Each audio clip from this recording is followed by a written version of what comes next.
Congress temporarily averts shutdown, sends Trump's stopgap spending bill. Washington Congress passed a stopgap spending bill on Thursday to prevent a government shutdown this weekend and buy time for challenging talks on a wide range of unfinished business on Capitol Hill. The measure passed largely along party lines in the House of Representatives, 235-193, but earned greater approval in the Senate, 81-14. The bill, which would keep the government running through December 22, will now be sent to President Donald Trump. The votes came as Trump and top congressional leaders in both parties huddled to discuss a range of unfinished bipartisan business on Capitol Hill, including the budget, a key children's health program, and aid to hurricane-slammed Puerto Rico, Texas and Florida and, for Democrats and many Republicans, protections for immigrants brought to the country illegally as children. In back-to-back statements, both sides declared the meeting productive. "We had a productive conversation on a wide variety of issues.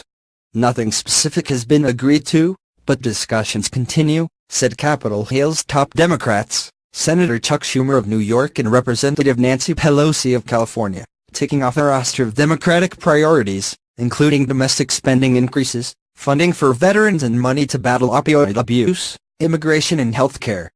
GOP leaders promised help for immigrants known as Dreamers by their supporters, many of whom have only known America as their home.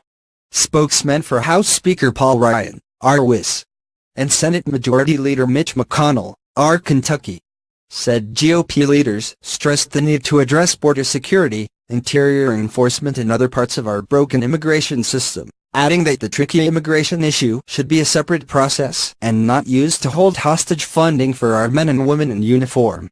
Negotiations are sure to be tricky. Pelosi staked out a hardline Thursday and insisted that any U-rent deal solve the immigration issue. The immigrants are viewed sympathetically by the public and most lawmakers but face deportation in a few months because Trump reversed administrative protections provided to them by former President Barack Obama. Pelosi told reporters before the meeting that, "We will not leave here without helping the immigrants." Her stance was noteworthy because GOP leaders are likely to require Democratic votes for the pre-Christmas spending bill. Pelosi returned from the White House to oppose Thursday's stopgap bill. 14 Democrats supported the measure, however, while 18 Republicans were opposed. Among Republicans, the conservative House Freedom Caucus had resisted the pending stopgap measure earlier in the week, fearing it would lead to a bad deal for conservatives down the road.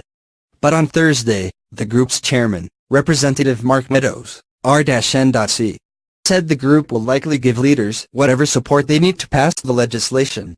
Meadows said they'll help it pass to avoid distractions from the GOP drive to push their treasured $1.5 trillion tax bill through Congress this month. That measure, which mostly benefits business